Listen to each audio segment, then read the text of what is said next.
guys, it's Rose. Welcome back to Journals in Time. Welcome if you're new. It is a lovely, bright, sunny day here in Ireland for once. And I'm so glad you could join me today.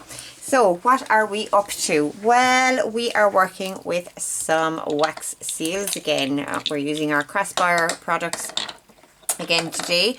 But the absolutely wonderful Cara Renee over at Be Reborn Art and Healing had a video up during the week using clay with her wax seals, something I had never thought of, so we're going to be giving that a go today. I'm going to be doing some things just very slightly different, Cara Renee, but we are going to be using clay. Okay, so now I had pulled this out last night and I got started with some so that they would be dry for the video. So we have 4 ready to go for the video to try different things with. But I am going to show you the process with the clay. So I am using Das modeling clay. It is an air dry clay. I actually thought this was a paper clay, but it's not. It doesn't say paper clay on it. So it is a white modeling clay, air dry. Now I just left mine dry overnight. Are they fully dry? Yeah, they are. Maybe not. There's still a little bit of on the back. I'm still able to mark that if I go at it, but they're dry enough for us to work with, but just as a kind of a guideline, I guess. Now that is in Ireland's weather conditions as well. It might be different where you live. If you live in a very hot, dry place, I'm sure it will dry a lot faster for you. I'm probably blessed that it doesn't dry that fast, because it means that my packet won't dry out as quickly as yours might. Okay, so all we are going to do, we are going to pull out some of our clay.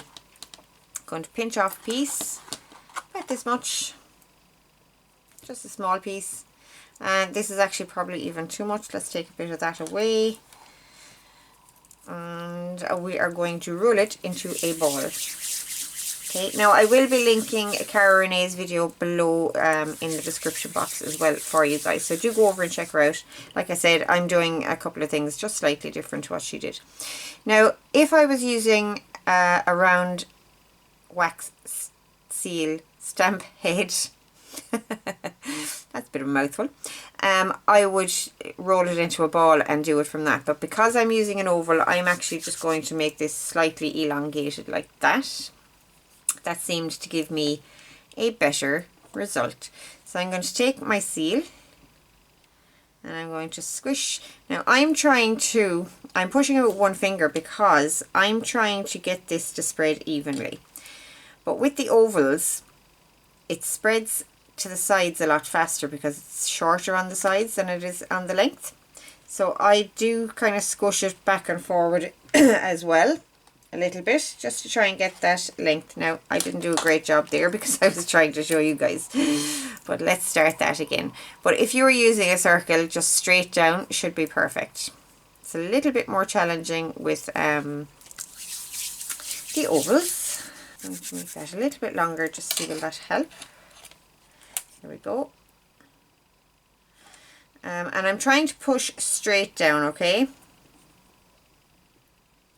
Because I noticed it's quite difficult to know whether you're getting, and I'm not even able to push straight down. I'm naturally pushing it to one side, but it's quite difficult to get it evenly pressed. So that might be just a matter of practice. I'm after messing that one up. I do find this to be a little bit of trial and error, and that's probably just because it's my first time doing it, you know.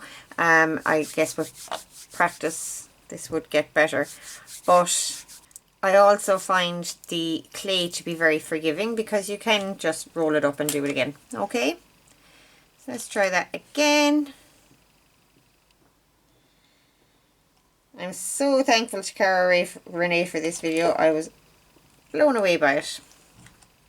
Okay, so there we have one. Now again, given the nature of the modeling clay, it is very forgiving. You can mold the edges if it cracks a little, and I actually personally don't mind the cracks. As far as I'm concerned, we're not trying to get a perfect look. I'm not trying to recreate an actual wax seal here. I'm just playing with a different medium with a great idea that Cara Renee had. Just enjoying that. Now, these do stick to my glass mat a little, so I'm trying to just lift that without disturbing it too much. And it's not very difficult to do that, but it can get a little distorted. But again, that can be pulled back into place. Now, you can see down here, this is far from perfect, but I'm okay with that. I like that organic kind of look in things that I make. Sometimes, not all the time. There are times when when I'm gunning for perfection, which is, you know, a great way to set myself up for a fall. But with something like this, I quite like that it's organic looking. So let's leave that one aside and let's do another couple. So you've seen the process. I'm going to do these on camera. I will speed through them so you get to see me do them.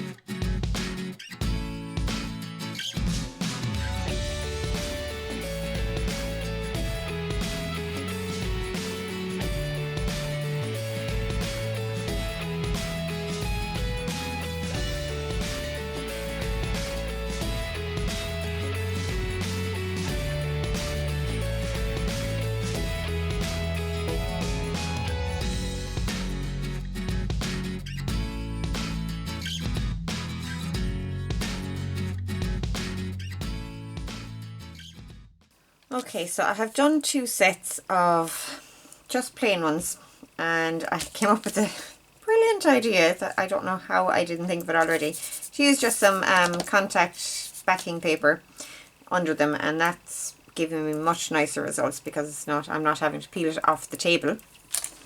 So very happy with that. Now, there was also one other thing that I wanted to try while I was doing these, and that was to use brushes in the clay to see would it colour it. I just wanted to see what reaction we would have, being that the brushes are a powder that are activated by moisture or water, and there was definitely enough moisture in the clay to activate them. Doesn't that look pretty? Definitely worth playing around with that some more, maybe mixing colours, see how that works, things like that. But yeah, a nice way. And now I know there are probably quite a few ways to colour clay. It's not something that I've played with a lot of clay, but I'm sure there are lots of ways to colour it. That was just one that occurred to me that you might like to try. Okay, now while I was making those ones, I made the second set with the intention of doing an extra step and completely forgot to do the extra step. So I'm going to do it, and I'm going to actually talk you through the first one that I'm doing, okay? So we're going to take our lump of clay, as always, just enough for our seal. Get your circle or your oblong if you're using ovals like I am. And I want to see what happens if I put ink on my stamp first. Now I have done this with another technique that I was looking at earlier, and I will be showing you that a little later in the video. And also guys, at the end of this video I will be doing the drawing for the July Zodiac journal, the Cancer journal, and I will be filling you in on a couple of other bits and pieces as well, so stick around to the end for that. There will be a freebie, just so you know. So I just put ink on my stamp head and I'm pressing that into the clay. I just want to see what happens here. Okay.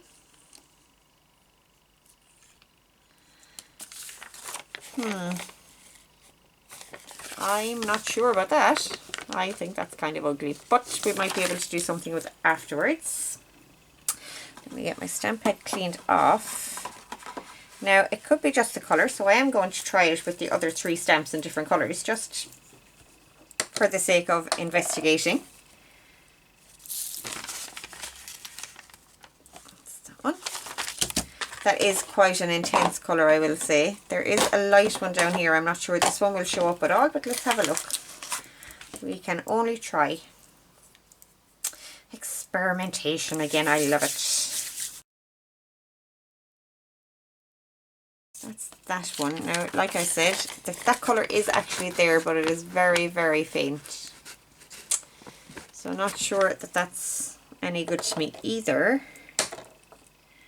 But we will mosey on and try the next 2 colours. Now I know the next 2 are fairly dark colours too, or intense colours too, so or maybe should we try different inks? We'll try a distress ink for the next one. I have other types of inks in there as well. I have pigment inks and I have small little cube inks, but let's try these. These are the ones that most people in the crafting world do use these days. So those ones that I used for the first 2 were water-based inks. They are Harmony by Spectrum Noir. I do love these. They're beautiful inks. I was only going to walk through the first one of these with you guys, but you're getting to see them all now. But that's all good. Okay, so let's try. What have we got? We have the roses and the mountains. Okay, the roses, we'll do the roses with the frayed burlap and see how that works. Now this is the Distress Oxide, so I'm really curious to see what kind of result we get with this. Given how these react with water and the levels of moisture in the clay. It's not, I mean, it's not a whole lot of water, so but there is moisture there, so it'll be interesting. Oh, that's actually quite nice. Look at that. Me likey. Well, that was interesting, wasn't it, guys? Did not expect that to come out that well. It's a very interesting colour, that frayed burlap. And let's try the last one. Is a ship. Yay! Oh no, it's not. It's the mountains. We've done the ship. My stamp heads are getting a little gunked up with clay, but I think that should just wash off. Let's see if I can get some of it off with my rag. Yeah. So it might be worth, if you are doing this, just make sure you keep a baby wipe or a wet one or something like that close to you to wipe them down. And let's get our ink on here. Now, being that this is metal and a lot of these inks are water-based, they might bead up, particularly if they are... Oh look, I should have done my clay first. Anyway, particularly if they are water-based inks, they will bead up because you're putting them onto metal. Doesn't look like there's full coverage there, but we'll give it a go. I'll just set that aside for a second, get my clay ready. That came out quite lovely as well, even with kind of an intense colour. So yeah, I do think that this first one, the ink pad might just be too juicy and there was just too much ink on it. But with a regularly kind of juiced ink pad, for want of a better word, they do come out kind of interesting, aren't they? They're kind of cool. I can imagine putting some sort of a glaze over that. It would look really nice. Okay, so that is the first part of our experiment. We are finished with the clay. I'm going to work with the 4 dry ones that we made last night. So what have we got so far? We used brushes, and we've used inks, and I have a couple of other things that I have already just tried out that I will show you. I don't think there's any need to demo them. An explanation will be sufficient. So for these ones here, I used some sprays. Now some of my sprays are alcohol based and some of them are water based, so they reacted differently, and the alcohol based ones did amazingly well on them. The water based ones kind of pooled and made it a little gunky, to be honest with you.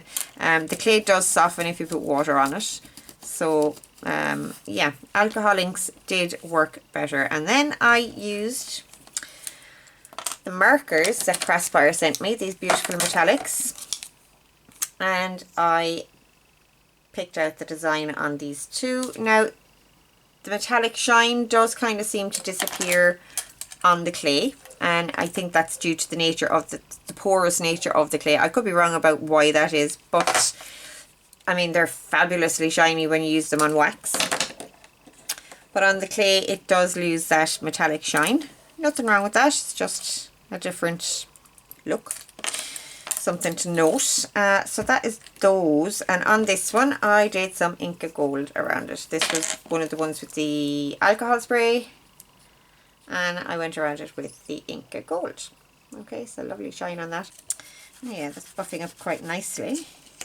And I have actually reconstituted my Inka Golds. Cara Renee was having troubles with her waxes as well on her video, and she doesn't use the same ones that I do, but I thought it might be worth mentioning to you guys that Inka Golds in particular, they're the only ones I can really say they can be reconstituted, and I can say that because I have done it. They don't look as smooth and mousse-like as they did when I got them, but they are now creamy again. And all I did, I took some hot water, mashed it into the hard lump of paint that was in the tub.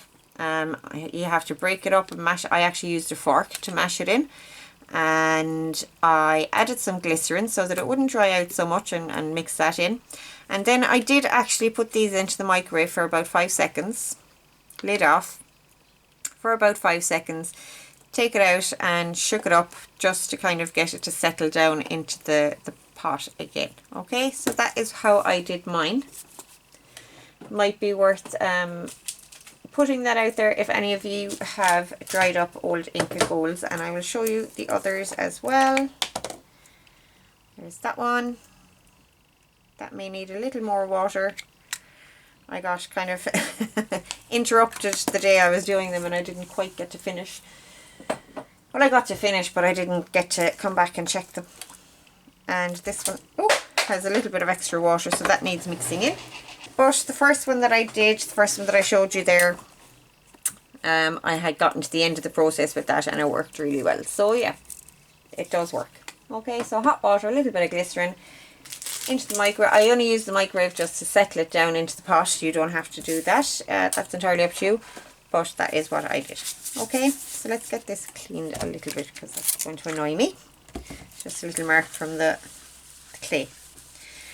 Okay, I am also going to go and wash my hands, because if I leave that on my hands, I get eczema on the palms of my hands and that will really irritate it. So I will be right back to you guys.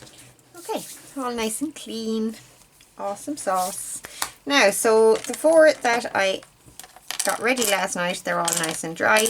They're not the best examples, I guess, because these are the ones that I was pulling up from the table. And you can see the insides here wrinkled as I was pulling them up. So yeah, not the best examples, but we'll work away. I'm sure they can be used somewhere. That one turned out quite nice. Down to new one. Our roses are looking a little bit tattered, but given that it's a rose, I think that would work very well with some sort of a shabby chic or a Victorian journal. And the ship is looking a bit sorry for itself as well. The shape is not great, but again, I'm sure could possibly be used. I'm going to decorate them up and leave them in my stash anyway, and we'll see in the future if they get used, but we need to decorate them up first. First thing I want to try heat embossing on this, on one of these. And I have here, you've seen me use this before if you've watched my channel for a while. It's a Wow embossing powder inspired by Raquel Barillo Perez. It's Royal Emerald, and what it is inside, it has a mixture of different types of embossing powder. So there's green and gold in there.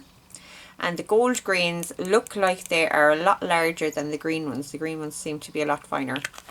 I'm not sure if that's intended or if they're all supposed to be the same size, if that's how it works. I don't know, but I love it. I love how they look. And I have 3 colours of this. I have a turquoise one and a red one as well, and they're absolutely beautiful. So let's get our Versamark, and with that green one, which colour I'm going to do the ship with the green. Now if you're pressing something like this made from clay into anything like this made of sponge, be very careful, because you could potentially just crack it. Now we're going to see how that works, and if I like this I might end up doing all 4 of them like this. We shall see. We'll get some powder. Excuse me. We'll get some powder on here. Just after I'd said that it was a lovely sunny day outside, there is now clouds all over the place out there, and it looks like it may rain. Lord, that is just, it really is typical Irish weather.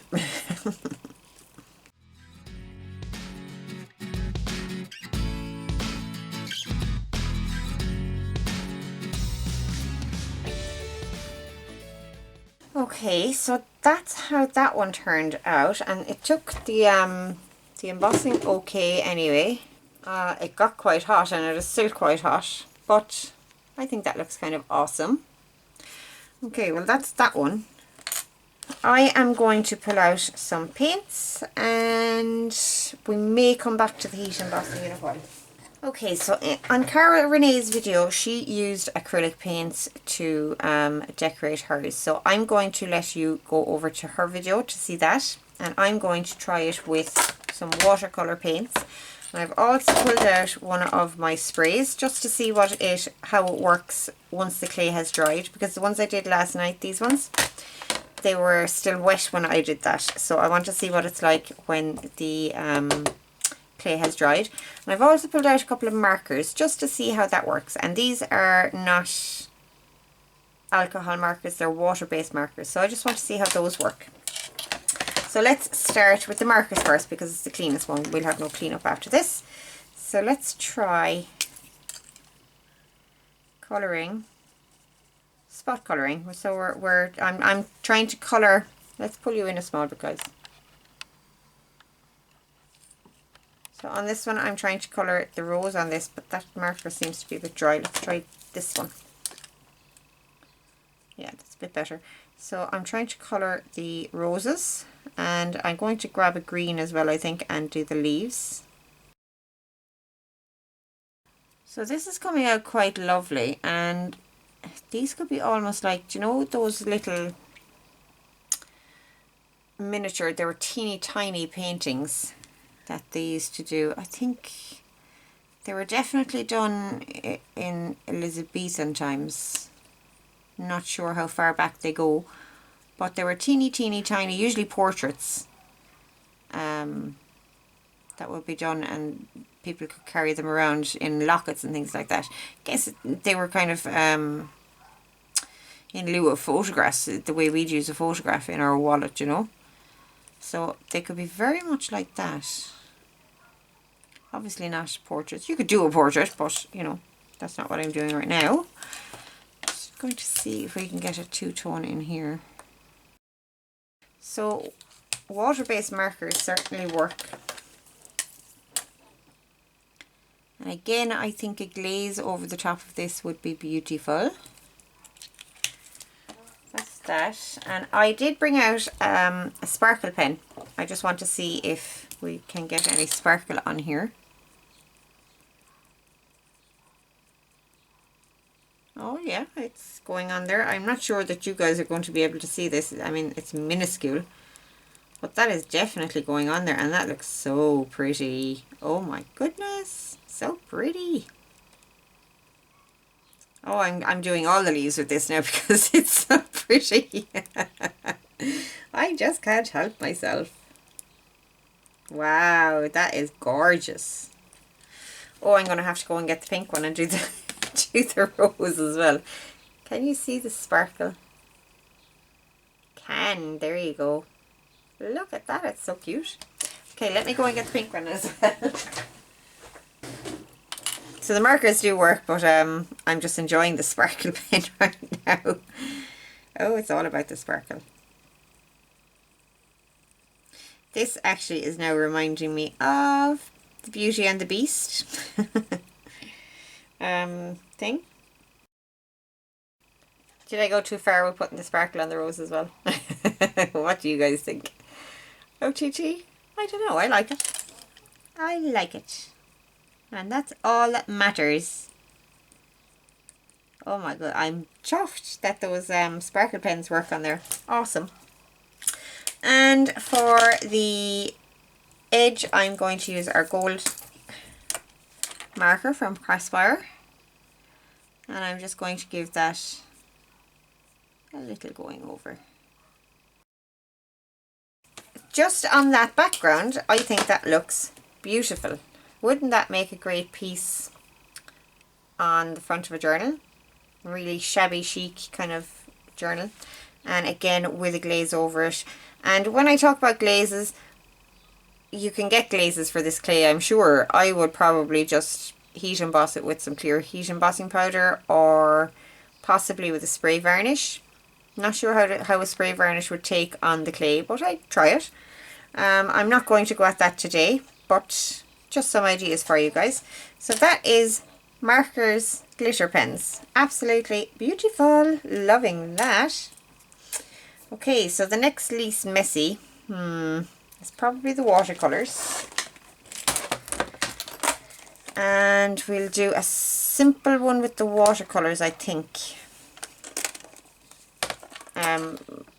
I'd have no problem doing the other ones, but this one is very, very detailed. And my eyesight isn't that good.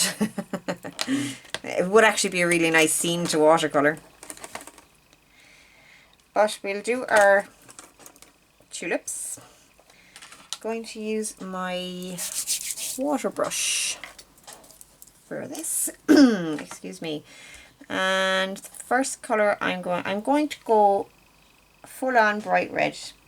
Now, because I'm working in such a small space, I'm using quite a dry brush. I just wet up my paint there. I may have gone a little over on that, but that's okay. Oh. We are working very, very tiny here after all. And we need some green.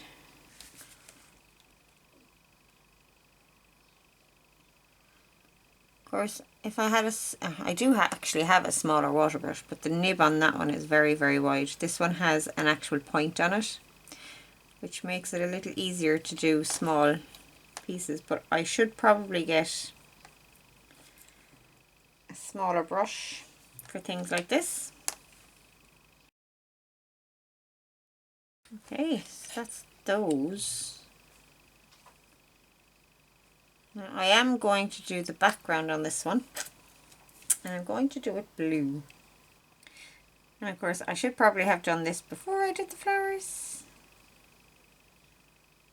but I hadn't intended on actually doing the background, and I'm going to keep it quite loose. I'm not going to try and make it perfect, which is probably just as well.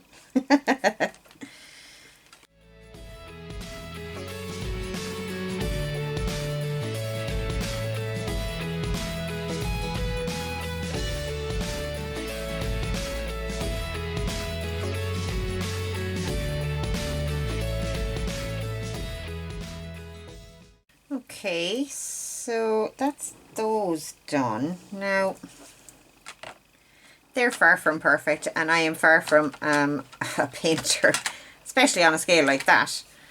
But I think you'll agree that that is quite sweet. So for the edge of that one, pin that in there, I think I am going to grab my Versamark. Now I should probably dry this first, actually, and I am going to do that. I'm going to dry this first. Okay, so I hope that's dry enough. I am going to get my little anti-static pouch and get some powder all over that.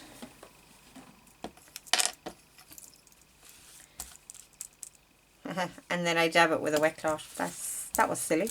Let's try that again.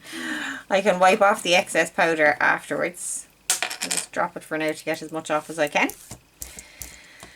Oi, oi, oi. And then I am going to take a dry brush, just a small brush like this, and I'm going to brush some Versamark around the edges of this, and that brush isn't going to do the job very well. Not sure I have a brush that will do this very well, but we'll try. We'll try. Just want to get enough Versamark on there to pick up some of the powder. The embossing powder, sorry, I didn't mention that, did I? That I was going to try embossing again. And I'm going to use the same powder that I use, maybe a different colour. I might use the turquoise one. I'll have a look. Could use the red one here, it would work with the tulips. It might be a bit too in your face, a bit too dramatic, I think, here. Now there's a lot of Versamark on this brush, but I'm not sure how much of it is actually transferring across. Not the most precise thing in the world.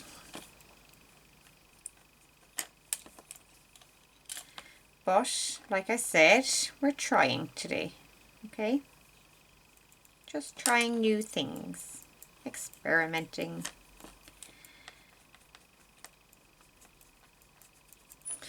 Okay, I'm going to try and get that kind of, make sure I get those little curvatures on the top.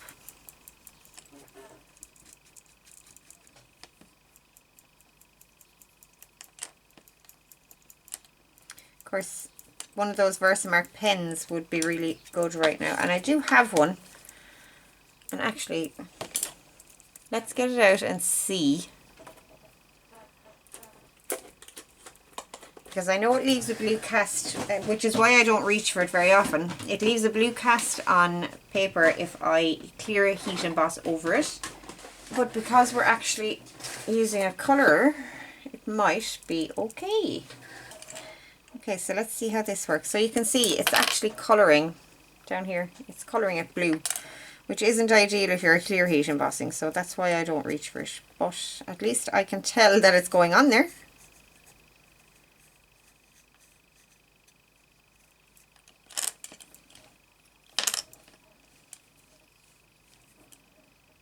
So what have you guys all been up to? I am having a wonderful time this summer. I work in a charity shop and I love it. It's so nice having people come in and chat and see their excitement when they get a find something they've been looking for, or things like that. It's exciting for me when I find things that I've been looking for too. So, but yeah, really enjoying that at the moment. Let's get some powder on there and see. Okay. So you can see that beautiful embossing powder. There is one area here that doesn't have any. I'm okay with that. It makes it look grungy and old. Looking at this piece, I would either use a different colour embossing powder or a different background colour. And I would paint the background first.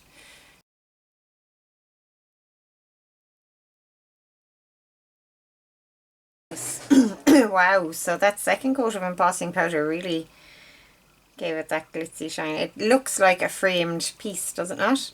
I think it does. And I am just going to grab my paints and go back over that paint and just see if I can clarify those colours a little bit more. As I said, guys, I'm experimenting with you here today, so I haven't actually done this process before. These are the only ones that I did last night with the sprays and the markers. So this is all new to me. I'm still loving this one. I think it's so cute. Okay, so let's get the colours done a little bit better on this. Okay, so we have brought the colours back a little on that. I used a darker blue the second time around, and I actually also used a darker green. I like it a bit better now. I still wouldn't use the turquoise on it if I did it again.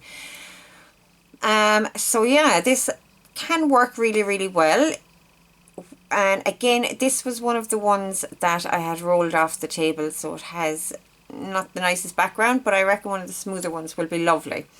So if I was doing it again, and if you want to try doing this, do your heat embossing first, then do your background, and then do your image, okay? And they can look absolutely stunning. It looks almost like a little painting. I love that. I think it is so cute. So that was very, very fun, I have to say. Really, really fun. So last but not least, and this is going to be boring after that, but last but not least, I do want to try it, is our alcohol spray on dry clay. Okay, so I have here a dark blue alcohol spray. It's one that I made myself. I just take the innards from my alcohol markers and add alcohol into the bottle and leave them sit there. That's how I do that. Let's get the, oh, that's a strong colour. Ooh.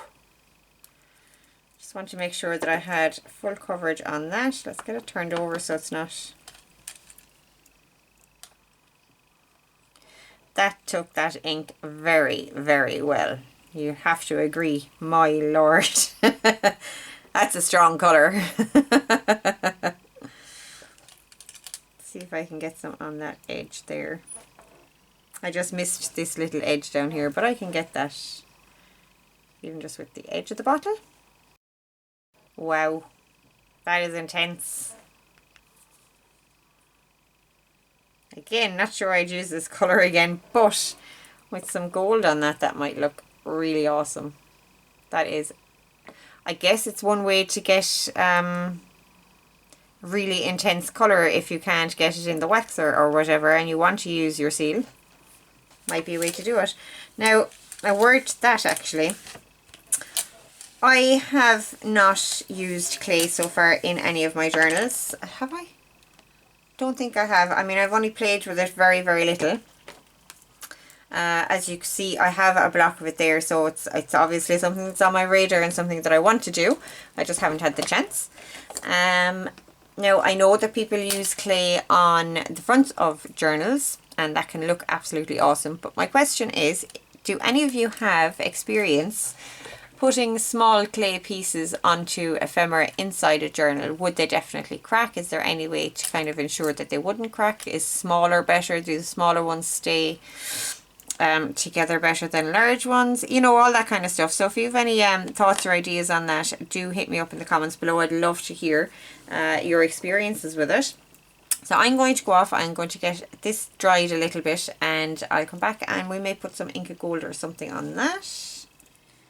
Okay, so drying it does knock the colour back a little bit. It's not quite as intense, which can be a good thing or a bad thing depending on what you're going for, I guess. So yeah, let's get some Inka Gold on here. Now I want to try the paler one. This is Old Silver. It does have a kind of an almost gold tint to it. So I do want to just try this. I'm just going to shake it up a little just to see if I can get it to mix in another little bit. I'm going to finish the process with these today, I think. Yeah, there might be a little too much water in this one. But there's a nice creamy spot just there. Let's see.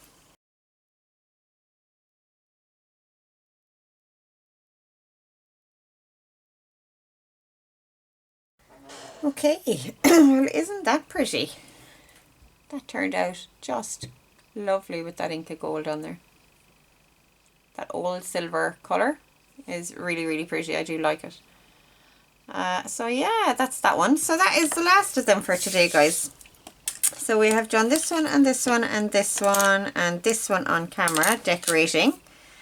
It's hard to kind of say my favourite. I do love how that one came out. I love the possibilities with this one, and I think that's just stunning. This one didn't work so much for me, but I will try that again. It was an unsquished image. And maybe using my pen instead of pressing into the ink pad. But all good learning experiences. These are the ones that I did with alcohol ink sprays and Inka, no, not Inka Gold, alcohol ink sprays and Inka Gold on this one, alcohol ink sprays and one of our Craspire markers on that one. Now I'm just going to try and give that another coat. When that's dry, it might let this one sit, this coat sit on top, and give it that metallic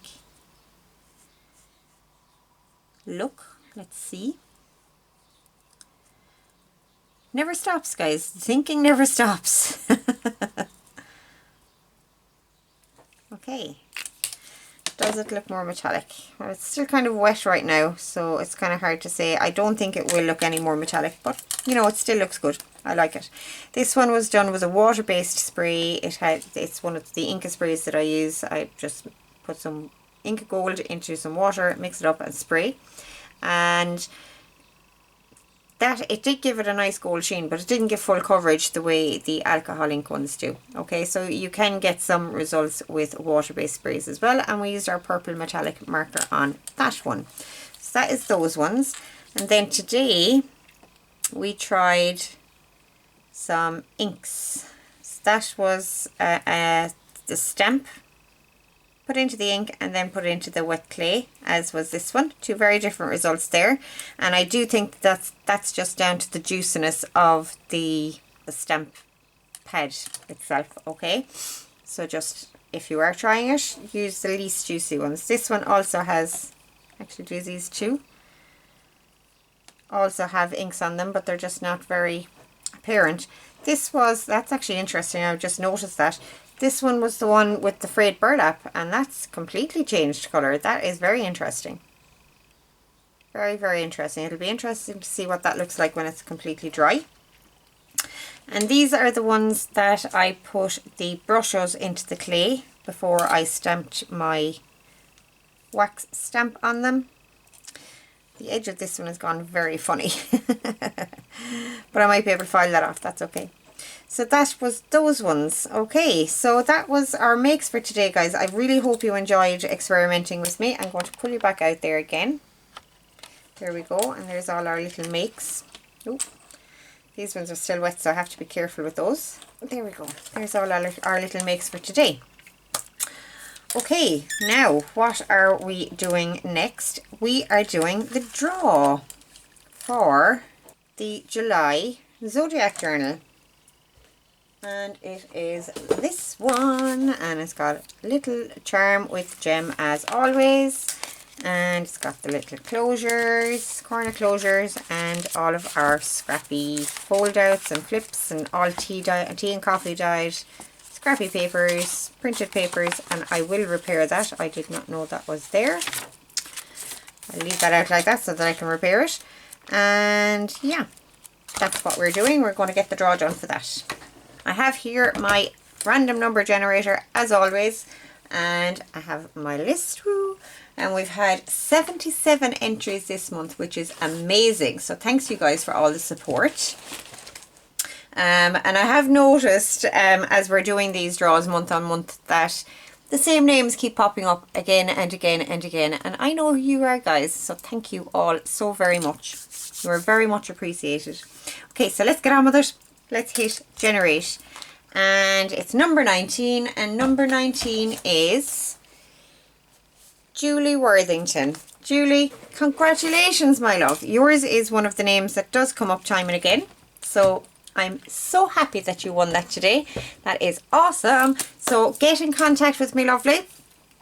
You can find me on Facebook, Rose O'Keefe, or you can shoot me an email. My email address is below the video. Any other way that you can think to contact me, by all means, contact me wherever. I'm easygoing. So you are getting the Cancer Journal for the month of July. And I think the last thing we need to talk about, guys, is freebies. Look, I've done a freebie sheet for you guys. So I've done out some labels. I was just playing, making some of these up for myself, and I thought you guys might like them. And I've also done a version, they're the very same, they just don't have the words in them. You can use them as you like. And just to show you, these aren't included, but just to show you what they look like if you print them to a page. Okay, so you can make them a little bit smaller, or you can have them larger. And like I said, I was just having some fun making these for myself, and I thought you guys might like them. So they are available on my coffee page, KO-FI. I don't know if it's pronounced coffee or Ko-fi, but it is available over there. The links are all below the video. They will be in the header of my channel as well. You can just click on that and that will take you to the page. Everything in the shop section over there at the moment is free. It's all freebies at the moment. I am probably going to be migrating some of my listings from Etsy over there because there are no fees on the Ko-fi site, so I should be able to reduce my prices a little there. But for the moment, everything that you see over there is a freebie, so go grab those and have fun with those. And that is it for me for today, guys. I thought there was something else, but I can't think of it now, so hopefully it's just me being silly and I haven't actually forgotten anything. Yeah, so enjoy the rest of your week. I will be back on your screens planning for Sunday. Sorry, my apologies. Today is Sunday. Filming ahead of time. So yeah, this is going out on Sunday and hopefully I will be back on your screens on Wednesday. That's the plan. Okay guys, talk to you all very, very soon. Bye.